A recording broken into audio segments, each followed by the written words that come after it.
Selectivity हमारा first feature है जो रिले में रिक्वायर्ड है। तो सिलेक्टिविटी, जी जी जी आफ्ताब। एक एक बस ठीक है ना, जब लेक्चर शुरू किया तो थोड़ा सा रिकैप कर लिया करें इनके पिछला लेक्चर, जहाँ हमसे पूछ लिया करें। मैंने ऐसे पूछे वो इसलिए थोड़ा मैंने इसलिए मेन में पूछे रहता है आते ही। बात है। और कैसे पूछूं मैं? फोन करूं आपको?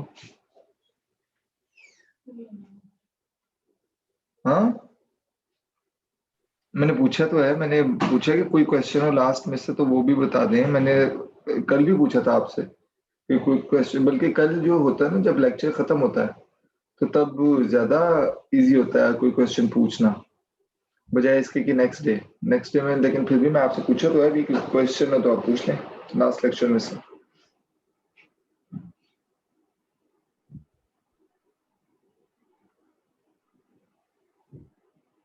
वैसे मेरे ख्याल में टाइम जाया करने वाली बात है कि हम वो 15 मिनट सिर्फ उसी चीज में लगा दें कि कल हमने ये पढ़ा था, ये पढ़ा था, ये पढ़ा था। उसका कोई मेरे ख्याल में सच एडवांटेज नहीं है। आप कहो तो उसको कर लिया करेंगे, लेकिन ये सिर्फ डिलेइंग एक किस्म के टेक्टिक्स हैं कि मैं आऊं कि जी ये हमने ये पढ़ा था। वो इस सूरत में होता है कि अगर आपकी आज कोई आपने न्यूमेरिकल सॉल्व करना है या कोई क्वेश्चन सॉल्व करना है ऐसा जिसकी रिक्वायरमेंट है कि आप लास्ट टॉपिक को पहले समझें, अगर ऐसा वैसे कोई। भी टॉपिक अच्छे से समझ लें तो टॉपिक तो याद ही है, कल सारा वो करंट कैरिंग कैपेसिटी और वही सारी चीजें पढ़नी।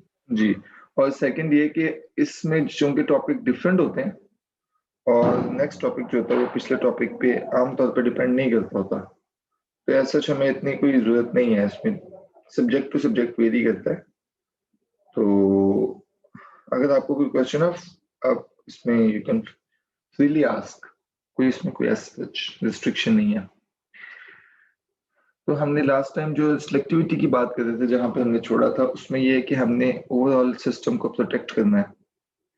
तो सिस्टम को प्रोटेक्शन के लिए सिलेक्टिविटी का मेन मकसद, रिले का फर्स्ट फीचर हम पढ़ रहे हैं सिलेक्टिविटी। इसका मकसद ये है कि सिलेक्टिव एरिया या मिनिमम एरिया आपका शट डाउन हो किसी भी फॉल्ट की सूरत में। नंबर वन से कि आपका मिनिमम एरिया शट डाउन हो। सेकंड कि आपका जो हेल्दी पार्ट है वो हेल्दी पार्ट फॉल्टी पार्ट से अलग हो जाए। ठीक है, ये हमारे इसमें जो मेन हमारे कंसर्न्स होते हैं सिलेक्टिविटी में कि सिलेक्टिव एरिया हमारा जो जितना एरिया हमारा फॉल्टी एरिया है वो फॉल्टी एरिया ही फॉल्ट के केस में अलग हो, बाकी हेल्दी सेक्शन इंटैक्ट रहे। तो सेकंड हमारा ये होता है कि कोई भी ऐसा इक्विपमेंट ना रह जाए जो अनप्रोटेक्टेड हो। तो अनप्रोटेक्टेड रहने के लिए यानी उससे बचने के लिए हम लोग फिर ये ओवरलैपिंग करते हैं। ओवरलैपिंग के बगैर आप कभी भी बस को प्रोटेक्ट नहीं कर सकते। ठीक है, ओवरलैपिंग का मकसद ये होता है कि आपकी जो दरमियान में, अब जैसे फॉर एग्जांपल मैं कहूँ कि ये इसको मैंने प्रोटेक्ट करना है, इसको प्रोटेक्ट किसी चीज से तो करना है ना, 1 से 2 से 3 से 4 से किसी चीज से तो करना है। तो अगर मैं इससे लाके इससे प्रोटेक्ट कर दूं तो ये 4 और इसके दरमियान और 3 और इसके दरमियान जो एरिया रह जाएगा वो अनप्रोटेक्टेड रह जाएगा। वहां पे फॉल्ट आया तो कोई भी चीज ऑपरेट नहीं करेगी, यानी वो अनप्रोटेक्टेड है। तो हम अनप्रोटेक्टेड भी नहीं छोड़ सकते इस जगह को, इसलिए ये ओवरलैपिंग होती है। ओवरलैपिंग एक सबसे बड़ा जो प्रॉब्लम है वो ये है कि ज्यादा एरिया शट डाउन होता है, लेकिन बहरहाल हमें ये ओवरलैपिंग करनी पड़ती है। ज्यादा एरिया मतलब कि जो मिनिमम रिक्वायर्ड है ना शट डाउन के लिए, फॉल्ट क्लियरेंस के लिए। फॉर एग्जांपल अगर फॉल्ट है यहाँ पे, ये देखिए यहाँ पे फॉल्ट है इस जोन से बाहर, लेकिन इस जोन में। अब ये फॉल्ट इस जोन का है, तो इस जोन में फॉल्ट आने की वजह से 1 2 3 4 चारों ब्रेकर ट्रिप करेंगे। और अगर फॉल्ट यहाँ पे है बिल्कुल यहाँ पे, तो ये वाला जो है ये इसमें एक तो ये पूरा रीजन भी है और सेकंड ये भी है। अब यहाँ पे तो चलो ये तो वन ही वही है, जो जनरेटर के साथ वन ही लगा हुआ है तो वन ट्रिप करेगा, इस रीजन में भी ओवरलैपिंग हो रही है तो वो भी साथ। आप यहाँ पे चेक करो जो ये है 3, इस पॉइंट पे फॉल्ट को देखिए जो 3 पे।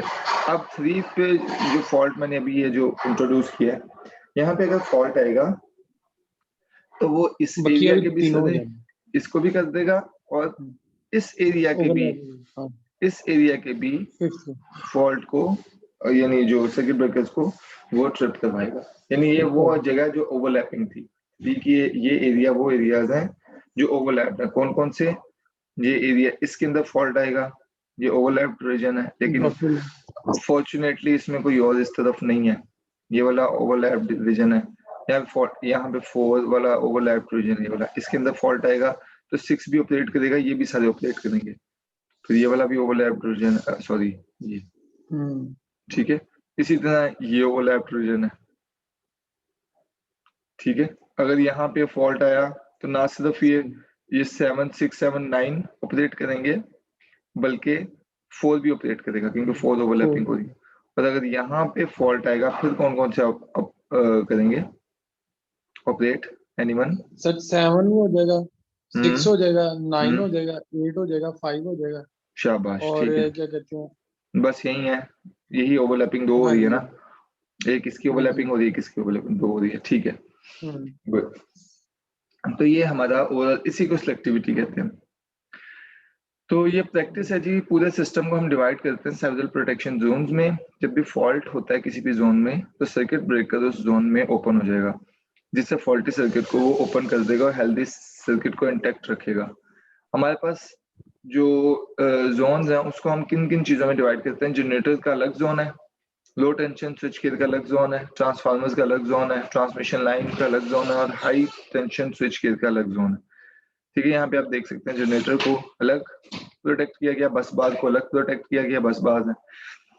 ये जो स्विच की प्रोटेक्शन की है ना, लो वोल्टेज स्विच की प्रोटेक्शन है उसका है, ट्रांसफार्मर का अलग है region, high voltage switch gear का अलग है, और फिर ये ट्रांसमिशन लाइन का अलग है, बस बार का अलग है, एंड सो ऑन, ठीक है। तो for the failure within a region to adjust, जहां पे फेलियर हो उस रीजन में जहां 2 जोन्स ओवरलैप हो रहे हो, ज्यादा ब्रेकर्स ओपन होंगे देन मिनिमम नेसेसरी। अब यहाँ पे जाहिर बात है, अगर यहाँ पे फॉल्ट आता है जो हम बात कर रहे थे, सॉरी यहाँ पे, तो 1, 3, 4, 2 ये सारे हो रहे हैं, जबकि हमें ना यहाँ 1 की ट्रिपिंग की जरूरत है, ना हमें 2 की ट्रिपिंग की, ना 4 की ट्रिपिंग की। हाँ, इस जोन में चूंकि मौजूद है तो 5 ट्रिप हो जाना चाहिए, 3 हो जाए, 5 हो जाए, लेकिन ये मिनिमम थी रिक्वायरमेंट हमारी इस यहाँ पे फॉल्ट के केस में। लेकिन चूंकि ओवरलैप हो रहा है तो मोर देन मिनिमम जो रिक्वायर्ड है वो हमारे सर्किट ब्रेकर्स ट्रिप हो रहे हैं, ठीक है। और अगर ओवरलैप नहीं होगा तो failure would not lie in either region, जिसकी वजह से कोई भी ब्रेकर यानी उसका ओपन नहीं होगा। इस वजह से हमें कुछ ना कुछ ओवरलैप रखना पड़ता है एडजेसेंट जोन्स के अक्रॉस। स्पीड सेकंड फीचर है रिले का। स्पीड का मतलब है कि आपकी रिले को यानी क्विकली उस फॉल्ट को क्लियर करना है। एक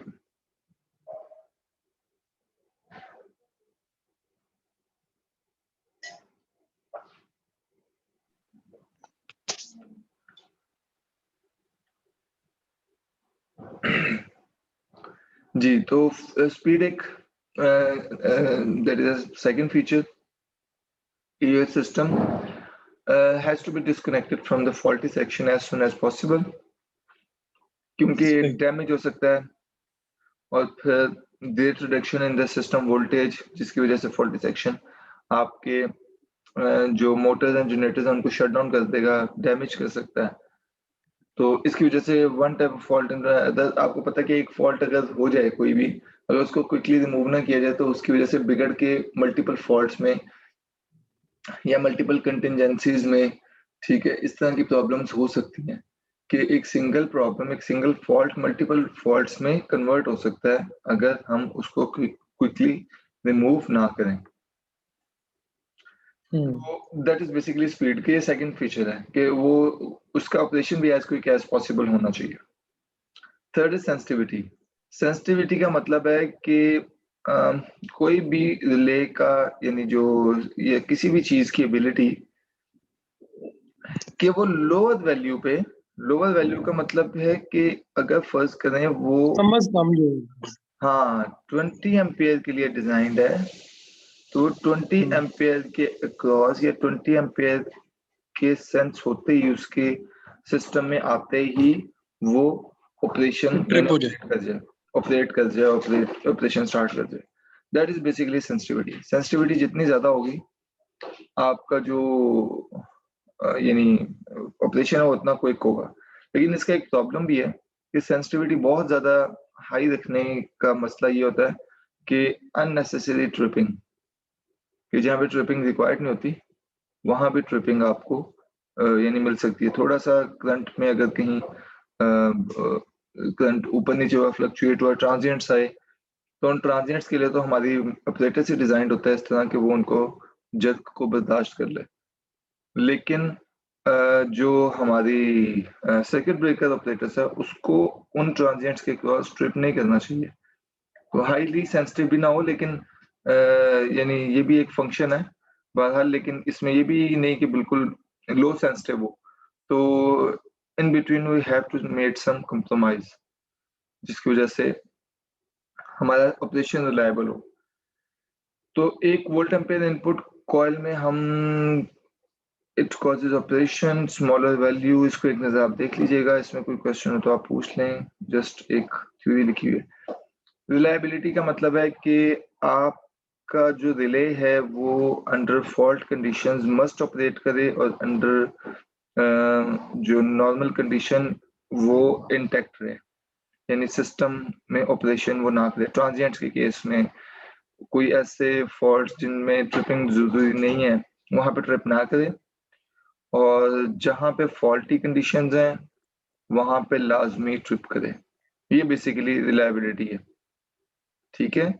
तो इसको हम यानी दोनों केसेस यानी कि में ज्यादा एफिशिएंट भी होना चाहिए जिस काम के लिए। रिलायबिलिटी नहीं, रिलायबिलिटी तो यानी वो तो हम बात कर रहे थे कि सेंसिटिविटी की, कि बहुत एक्स्ट्रा सेंसिटिव ना हो, बहुत ज्यादा सेंसिटिव ना हो। रिलायबिलिटी तो है कि आपके सिस्टम की एबिलिटी कि वो आपकी प्री डिटरमिनेंट कंडीशन का मतलब है कि अगर हमने 20 एम्पियर फॉल्ट के लिए आपकी रिले को डिजाइन किया है तो 20 एम्पियर फॉल्ट करंट जैसे ही सिस्टम के अंदर आए तो रिले मस्ट ऑपरेट करे। ये रिलायबिलिटी है। और इस चीज को मैं हमेशा दोनों तरफ से डिफाइन किया रिलायबिलिटी को, इसने ये नहीं लिखा हुआ। रिलायबिलिटी इस चीज का भी नाम है कि अगर 20 एम्पियर नहीं आते तो ये मस्ट नॉट ऑपरेट, कि ये 100% श्योर हो कि ये ऑपरेट नहीं करेगी। रिलायबिलिटी दोनों चीजों का नाम है, नहीं करेगी कि नॉर्मल कंडीशंस में वो बिल्कुल ऑपरेट ना करे और फॉल्टी कंडीशंस में वो मस्ट ऑपरेट करे। रिलायबिलिटी इन दोनों चीजों को यानी इन दोनों चीजों का नाम है, मेजर करते हैं। जी। अच्छा, अभी आप लोगों ने जो सर ने सेंड किया था आपको लिंक, आप लोगों ने ज्वाइन किया टीम्स के थ्रू? वो सर जी वो हो ही नहीं रहा था, वो खत्म हो गया होगा, वो आप लोगों के वो आप लोगों का था भी नहीं, जो वो आप लोगों से रेलेवेंट नहीं था।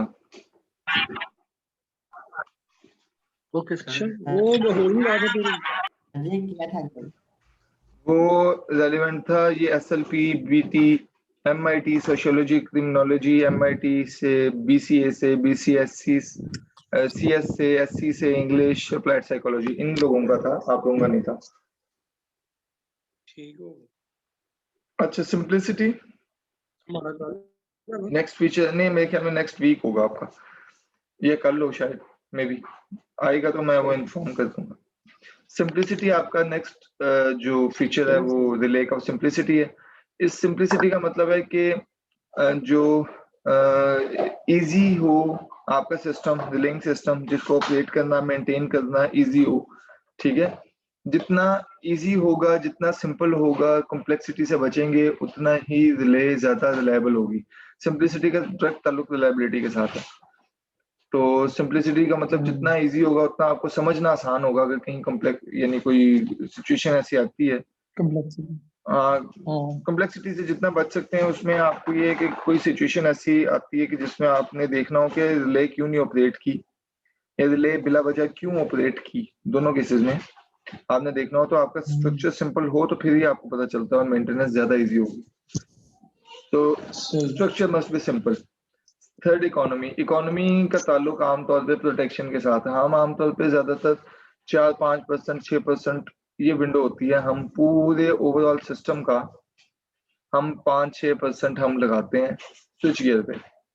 तो जो हमारा स्विच गियर है मतलब कि आपकी ट्रांसमिशन लाइंस हैं, बस बार है, जनरेटर है, आपका पूरा जो सेटअप है स्टेशन जो क्या से कहते हैं स्टेशन जो भी ग्रिड है, ग्रिड स्टेशन, सब स्टेशन। हाँ सब स्टेशन को, ग्रिड स्टेशन को आपका जितना भी जितना उसके पैसे लगे हैं तो उसमें से ज्यादा हम 5 to 6% हम लगाते हैं प्रोटेक्शन के लिए। तो उसके हिसाब से हमने अब देख लें कि टोटल कौन सी, हाँ तो कौन सी प्रोटेक्शन आप यूज करेंगे। वैक्यूम सर्किट ब्रेकर लगाने हैं आपने, कौन से लगाने हैं, उसके साथ रिलेज भी लगानी है। ठीक है, तो ये सारा कुछ हमने इकोनॉमी को देखते हुए करना होता है। तो इसलिए हमने जस्टिफाई अगर ना कर सकें इकोनॉमिकली तो बहुत जबरदस्त प्रोटेक्शन हमें किसी काम की नहीं है, क्योंकि इकोनॉमिकली भी we have to justify it in any case. जैसे मैं आपको एग्जांपल दे रहा था कि पंखे को हम, अब ये वैसे एक्सट्रीम एग्जांपल है लेकिन इवन देन पंखे को हम या एसी को हम घर में प्रोटेक्ट करने के लिए घर में हम एयर सर्किट ब्रेकर या फिर हम SF6 सर्किट ब्रेकर तो इंस्टॉल नहीं ना कर सकते। उसके लिए वही सर्किट ब्रेकर्स होंगे जो स्मॉल सर्किट ब्रेकर्स हमारे घर में इंस्टॉल्ड है। तो ये बस ये इकोनॉमिकल इश्यूज हैं जिसको हम देखते हैं। तो बेसिक रिलेज हमारी जो भी ऑपरेट करती हैं, दो चीजों पे ऑपरेट करती हैं, ये करंट और वोल्टेज पे। दो ही क्वांटिटीज हैं जो वेरी करती हैं जब भी फॉल्ट आए।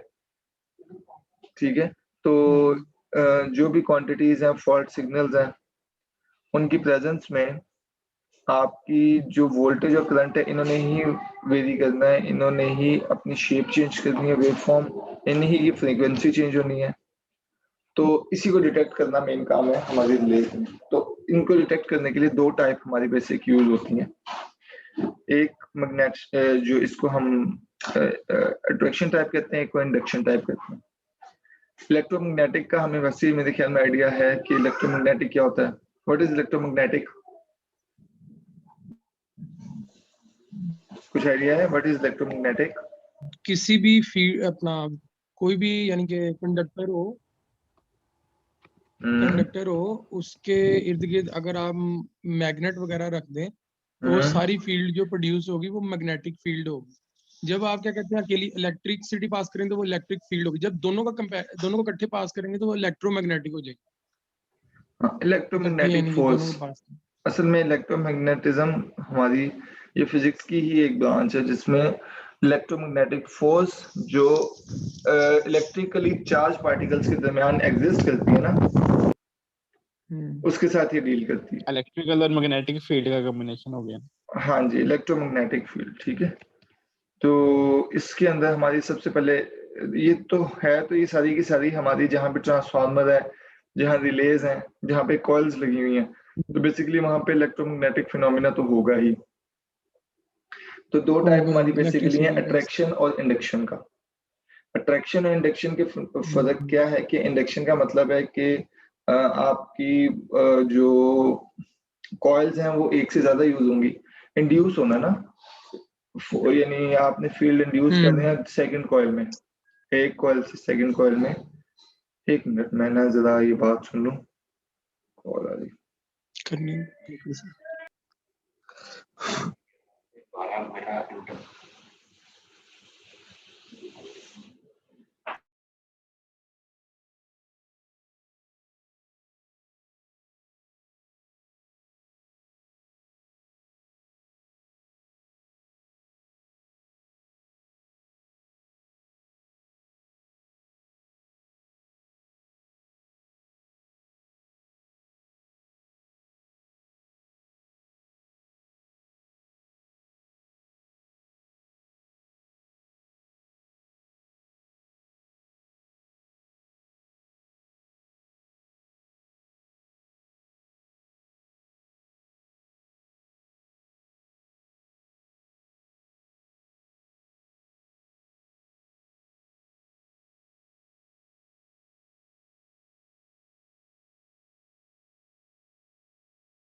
जी ठीक है।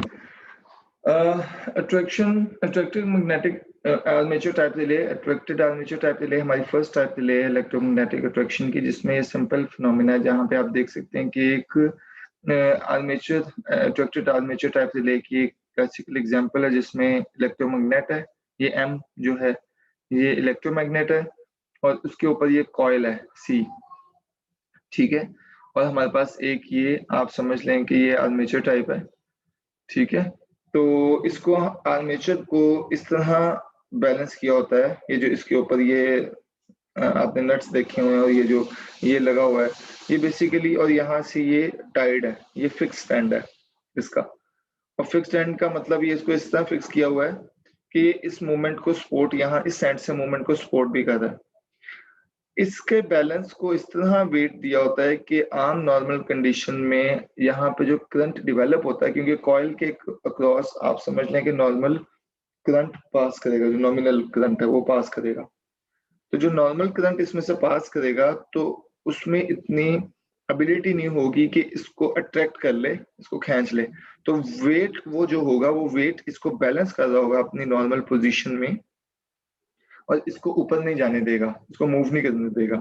ट्रिप सर्किट, ये ट्रिप सर्किट की जो दो तारें आपको नजर आ रही हैं, ये ट्रिप सर्किट ओपन है, यहाँ से आप नजर भी आ रहा होगा कि ओपन है। इसको क्लोज करने के लिए इन दोनों को मिलाना पड़ेगा। उनको मिलाने के लिए ये आप यहाँ पे कंडक्टर एक देख सकते हैं, ये कंडक्टर वो लगा हुआ है इनको मिलाने के लिए, ये ब्लू कलर का। तो जैसे ही कोई फॉल्ट आता है, फॉल्ट में फिर जो इस पे बैलेंस या वेट हमने डाला हुआ है करंट ज्यादा होता है तो वो अट्रैक्ट कर देता है।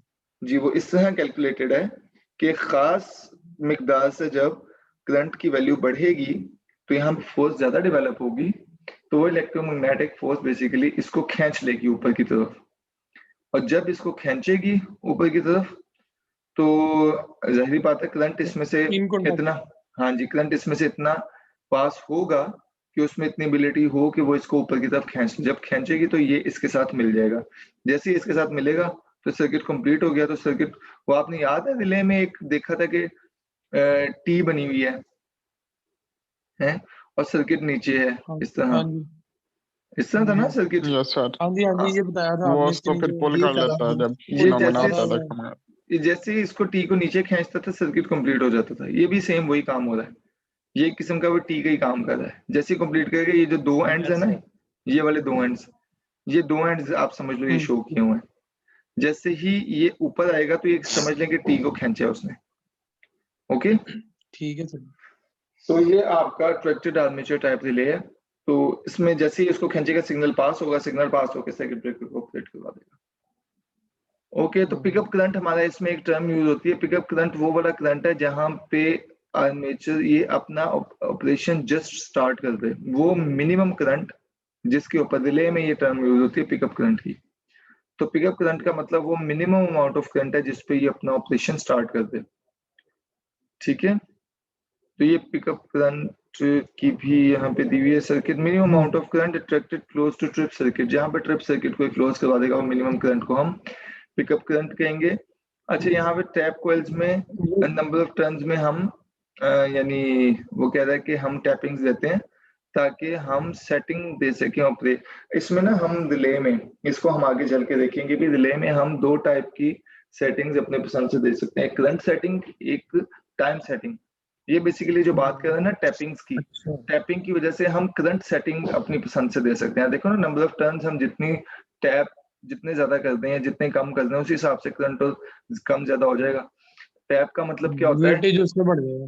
हाँ जी 10 टर्न्स है ना, फर्स्ट करें 10 टर्न्स है, यहाँ पे फर्स्ट करें 1 2 3 4 5 है, 5 में से हम यहाँ पे टैपिंग ले लें तो इसका मतलब है हम यहाँ से आउटपुट ले रहे हैं ना, इस कॉइल को हम इंक्लूड ही नहीं कर रहे। तो इसका मतलब हम 4 को कंसिडर कर रहे हैं, या फिर हम टैपिंग करके 3 को कंसिडर कर लें, 2 को कंसिडर ना करें।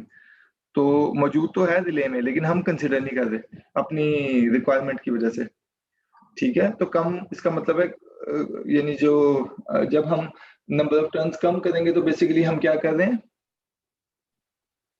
हाँ जी वो वेटेज हम करंट की कम कर देंगे ना, कि करंट बढ़ा रहे हैं, अपनी सेटिंग के मतलब करंट की सेटिंग बढ़ा नंबर रहे ऑफ हैं। टर्न्स कम करने से करंट बढ़ता है।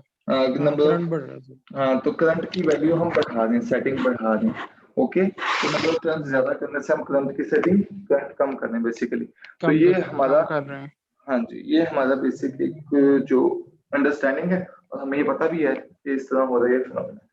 ठीक है, तो नंबर ऑफ सेटिंग हम अपनी पसंद से कर सकते हैं, ये करंट सेटिंग इसकी कहलाती है। ओके, तो टाइम सेटिंग भी हम देख लेंगे, टाइम सेटिंग भी आके आएगी बड़ी डिटेल में कि टाइम सेटिंग हम कैसे करते हैं। सोलेनॉइड टाइप रिले एक सेकंड टाइप है जिसमें हमारे पास ये सोलेनॉइड टाइप रिले है और हमारे पास बैलेंस बीम है।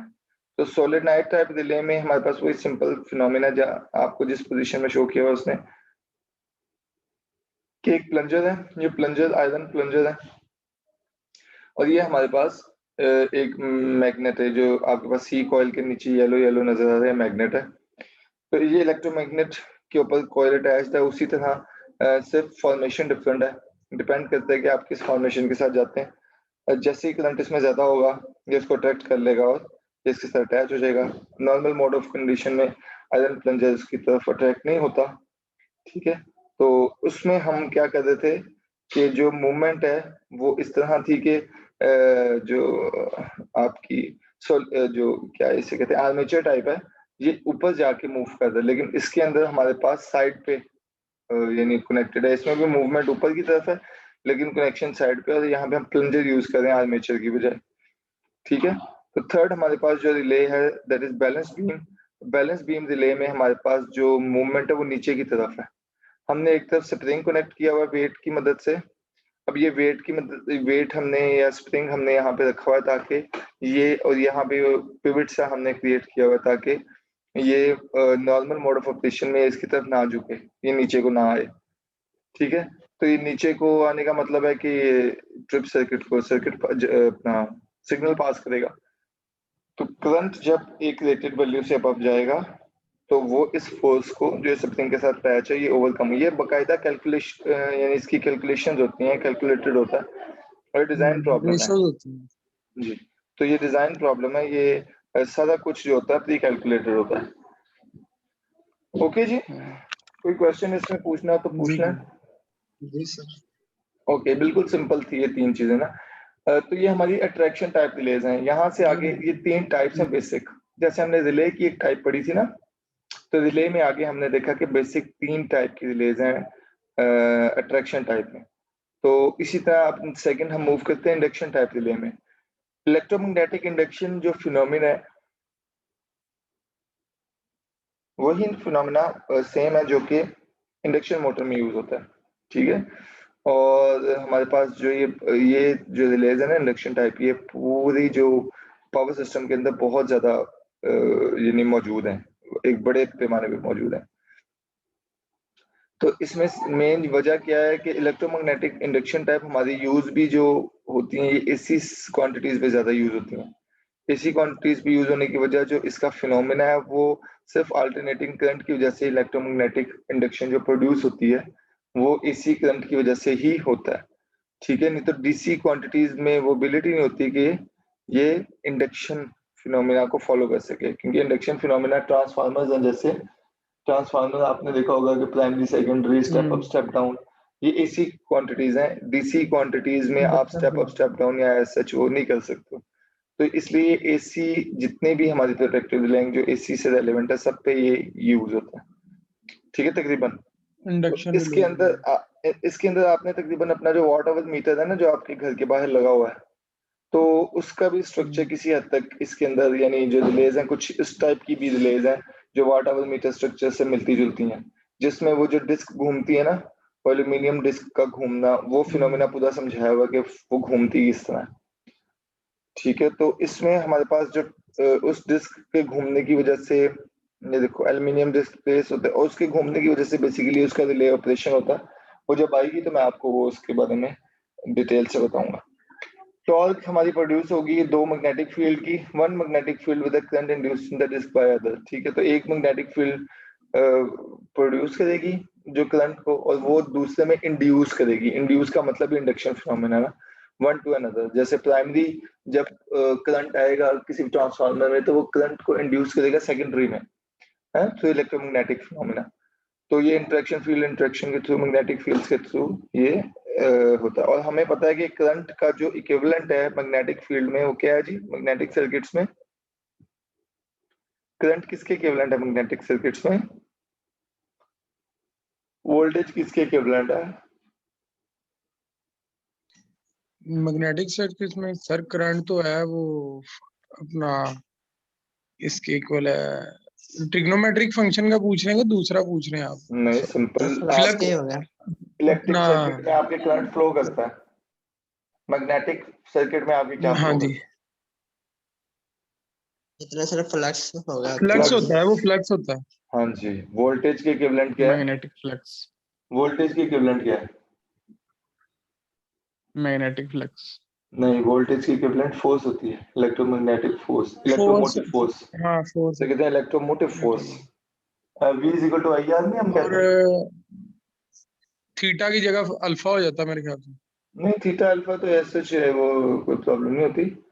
हम यानी जो हम रेजिस्टेंस कहते हैं ना मैग्नेटिक इलेक्ट्रिक सर्किट्स में, तो मैग्नेटिक सर्किट्स में रेजिस्टेंस का क्या है? रिलक्टेंस सुना है कभी? जी सर। हाँ F is equal to phi into R, वो रिलक्टेंस होती है। तो ये चीजें आपको पता होनी चाहिए मैग्नेटिक। तो यहाँ पे हम अगर बात करेंगे इलेक्ट्रोमैग्नेटिक इंडक्शन की, तो फ्लक्स का मतलब है मैग्नेटिक क्वांटिटी। फ्लक्स फ्लोइंग का मतलब है जो मैग्नेटिक क्वांटिटी फ्लो करेगी उसके अंदर। और मैग्नेटिक और इलेक्ट्रिक का ताल्लुक इसमें बहुत ज्यादा होता है इंडक्शन फिनोमेना में, क्योंकि मैग्नेटिक फील्ड्स की वजह से इलेक्ट्रिक जो फील्ड इलेक्ट्रिक फील्ड है या इलेक्ट्रिक क्वांटिटी वो प्रोड्यूस हो रही है। मैग्नेटिक फील्ड ही है ना बेसिकली जो करंट इंड्यूस कर रही है आपके सेकेंडरी में, ट्रांसफार्मर में। तो हाँ ये जी। चीजें आपको आइडिया होना चाहिए। अच्छा, एडी करंट्स का पता है? एडी करंट्स क्या होते हैं? ये चूंकि सर्कुलर मोशन है, एडी करंट जब लॉस। भी बात करेंगे हम टॉर्क का मतलब है किसी ऐसी चीज में जो घुमाए। टॉर्क का मतलब है जो उसको उसके अंदर इतनी रोटेटिंग मूवमेंट प्रोड्यूस करे जिससे वो घूमे। तो एडी करंट्स क्या होते हैं पता है? एडी लॉसेस भी होते हैं। सर एडी मैग्नेटाइजेशन और डीमैग्नेटाइजेशन से जो लॉस होता है ना उसको एडी करंट कहते हैं। एडी करंट जो प्रोड्यूस फिर सोच लो। सर वेरिंग मैग्नेटिक फील्ड से प्रोड्यूस होते हैं eddy currents. Varying magnetic field से एडी करंट्स प्रोड्यूस होते हैं, ठीक है। उसकी सबसे बड़ी वजह क्या होती है? एडी का मतलब होता है भंवर। आप कभी नहर पे नहाने गया हो ना, तो आपने देखा है कि जहाँ पे पुल होता है ना, पुल के करीब एक वो गोल सा ऐसे निशान चक्कर सा वो बन रहा होता है, ना गोल सर्कल। उसके अंदर छलांग मारते हो तो आप उसके इर्द गिर्द घूमते रहते हो, कहते हो फंस जाओगे, यहाँ पे ना छलांग मारना, यहाँ पे फंस जाओगे। ये बेसिकली वो एडी है, सही है। सर्कुलेशन जो हो रही होती है ना वो एडी, मतलब क्या है कि ट्रैप हो जाना। ट्रैप हो जाना, आपको वो मना करें कि इसके अंदर न जाना, आप ट्रैप हो जाओगे। इसी तरह अगर हम एक मोटा आयरन का पीस इस्तेमाल करें, तो उस मोटे आयरन के पीस को जब हम मैग्नेटाइज करेंगे तो उसके अंदर करंट ट्रैप हो जाता है। इस सर्कुलेशन करंट की वजह से वेरिंग मैग्नेटिक फील्ड, जो वेरिंग इलेक्ट्रिक फील्ड की आप बात कर रहे हैं, उसकी वजह से करंट अंदर ट्रैप हो जाता है। तो उस ट्रैप को हम एडी करंट लॉसेस कहते हैं। वो ट्रैपिंग हमें रिक्वायर्ड नहीं होती, यानी वो आपको आउटपुट पे चाहिए लेकिन आउटपुट पे नहीं मिल रहा, वो तो अंदर ट्रैप हो गया।